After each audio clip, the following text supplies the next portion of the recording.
la passion et du fun. On se prépare pour le corps à corps. Donc, tout le monde reste fort.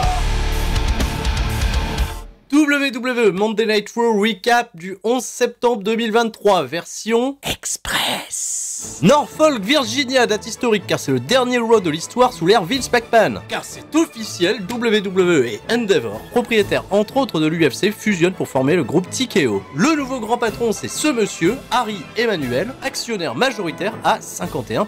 Niveau catch, le show s'ouvre avec Main Event Jey Uso qui a quitté la Bloodline pour s'épanouir à Raw et éviter de croiser son frère Jimmy avec 3M, qui lui tente de recoller les morceaux avec la famille du côté de SmackDown. Jey Uso avait été bien accueilli par son frère d'antan Sami Zayn il y a de ça une petite semaine, mais Kevin Owens présent ce soir a encore des doutes sur sa loyauté. Le Judgment Day en revanche aimerait recruter Jey Uso car le Judgment Day adore Jey Uso. Hein? Pas vrai Dom Dom?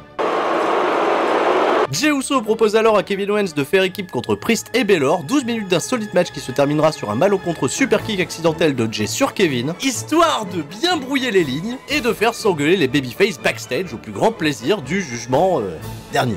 The Miz a pulvérisé Akira Tozawa en 2 minutes histoire de bâtir du momentum avant son combat revanche contre LA Knight. Yeah! Et si le Miz est reconnu comme l'un des plus grands champions intercontinentaux de l'histoire, avec, on le rappelle, pas moins de 8 règnes sur l'ensemble de sa carrière, ce soir on honore le champion au plus long règne de l'histoire, le ring général Gunther, qui a balayé le Honky Tonk Man des livres de records avec plus de 458 jours de règne, et on ne sait toujours pas jusqu'où le règne de terreur va se poursuivre parce que le mec déjà il a pas de chaussettes. Et ouais. Là c'est un heel. Chad Gable, le mauvais père qui fait pleurer sa fille selon Gunther, vient contester ce règne alors qu'il a perdu la semaine dernière dignement. Mais puisque tout le monde a envie de voir une revanche, bagarre avec Imperium, Otis via la rescousse ainsi que Tommaso Ciampa. Ah ouais. Histoire de repenser à leur affrontement à l'époque à NXT. Vous l'avez vu ce match?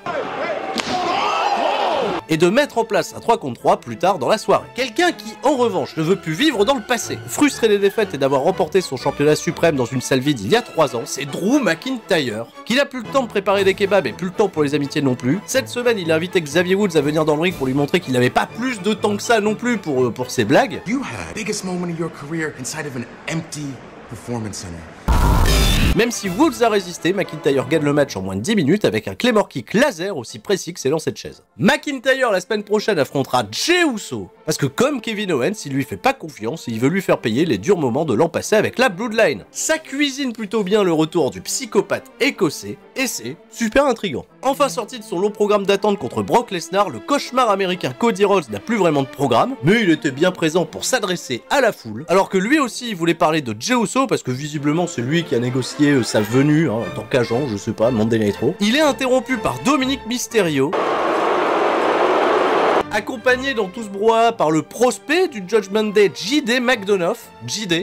JD, Judgment Day. Ah, Tango la camisa negra, comme quoi on fait des efforts pour se faire accepter, mais question bagarre par contre c'est pas terrible. Non parce que Cody il avait pas le temps non plus, il s'est débarrassé des 2 intervenants en 2-2, finalement on ne saura pas vraiment ce qu'il voulait nous dire, et le segment n'a pas servi à grand chose. Enfin plus tard, Jey Uso, qui est décidément le fil conducteur de ce programme, sera accosté par Finn Balor qui lui proposera de se joindre au Judgment Day parce qu'ici tout le monde t'aime bien, alors que Kevin Owens, McIntyre, Jey Uso dans le Judgment Day, levez la main si vous y croyez.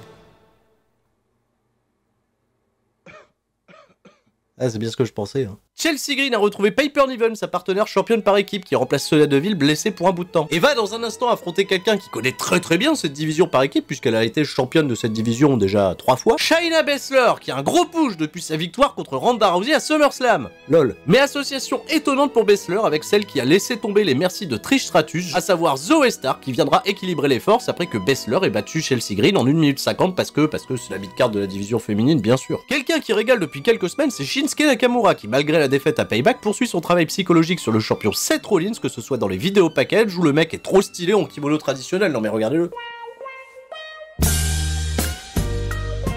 Ou même en torturant Ricochet dans les coulisses au lieu d'affronter Seth Rollins parce qu'il veut pas trop le fatiguer.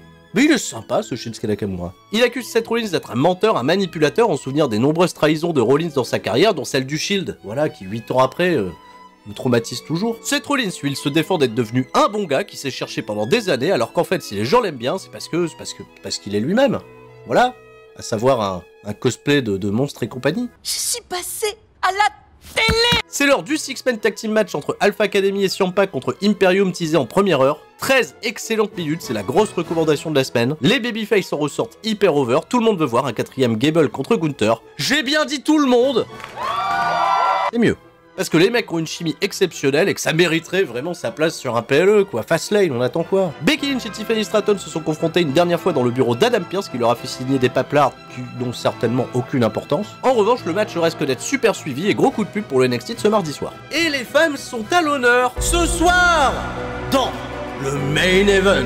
Puisque le dernier Monday Night Raw sous une WWE indépendante va accueillir Raquel Rodriguez et sa revanche contre la championne Rhea Ripley qui pourra pas compter sur l'aide potentielle de Dominic Mysterio comme un payback puisqu'il a été banni du ringside. Comme quoi il n'y a pas besoin de faire un match en cage. 15 minutes correctes sans grande folie si ce n'est la dernière minute que personne n'a vu venir. Et ce, pour la simple et bonne raison que personne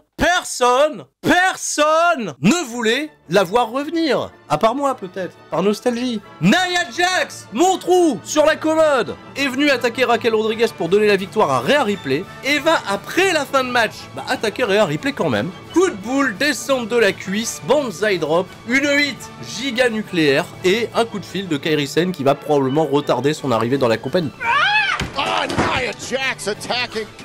Monday Night Raw s'achève ainsi sur ces images et plaisir coupable est totalement assumé. Quel plaisir de revoir Nia Jax à la WWE dans une division féminine de Monday Night Raw qui avait cruellement besoin de star power. Ah oui, Nia Jax elle fait réagir. Pas forcément bien. Oui, je suis comme vous, pour le reste, j'avoue avoir un peu peur. Merci à vous d'avoir suivi ce Raw Recap Express qui est également disponible sur TikTok. Oui, parce que c'est bien mon compte TikTok, Sturi316. Et merci déjà aux 4000 premiers abonnés. Je ne sais pas du tout si c'est un format qui restera fort. C'est totalement un test et ça dépendra bien sûr de vos retours. Alors manifestez-vous. Mettez des commentaires. Merci également pour l'accueil de l'interview avec Aigle Blanc, dispo sur la chaîne depuis dimanche, une heure d'échange très chouette avec l'un des catcheurs français les plus en vue et fraîchement revenu du Japon. Et cette semaine, je ne garantis pas d'autres recaps, en tout cas pas d'autres recaps dans ce format, enfin j'en sais rien, on verra bien. En revanche, préparez-vous du temps car comme chaque année, Norbert Feuillant et moi-même décortirons le Puy 500 des meilleurs catcheurs de la saison 2022-2023, présenté par le Pro Wrestling Illustrated. L'année dernière, ça a duré 7 heures. Des gros bisous à tous, c'était Sturi, et tout le monde reste fort. Ciao, bye bye.